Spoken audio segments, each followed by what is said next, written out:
नमस्ते, मी Snehal गरपणकर. SP9 मराठीमध्ये आपलं पुन्हा एकदा स्वागत. आज आपण बोलणार आहोत एक अशा संकटाबद्दल जे आपल्याला दिसत नाही पण हळूहळू आपल्याला संपवत चाललेलं आहे. होय, मी बोलते प्रदूषणाबद्दल.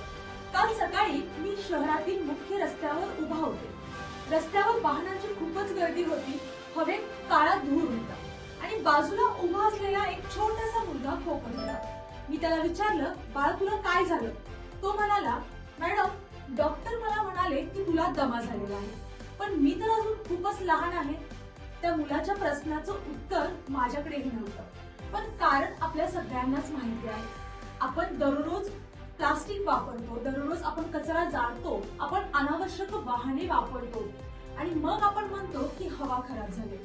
मित्रांनो, हवा खराब नाही झाली, आपण आपल्या सवयी खराब करून घेतलेल्या आहेत. जर आपण थांबलो नाही तर उद्या आपल्या मुलांना ऑक्सिजन सिलेंडर सोबत जगावं लागेल. आपण काय करू शकतो बरं याबाबत? एक झाडाची लागवड लावू शकतो, प्लास्टिकचा वापर कमी करू शकतो, शक्य असेल तितका सायकलचा किंवा सार्वजनिक वाहनांचा वापर करू शकतो. कचरा वेगळा करू नका आणि तो जाळू नका. लक्षात ठेवा, निसर्ग आपल्याला इशारा देतो पण दुसरी संधी देत नाही. त्यामुळे अशाच इन्फॉर्मेटिव्ह न्यूज साठी पाहत राहा SP9 Marathi. Your time your news. धन्यवाद.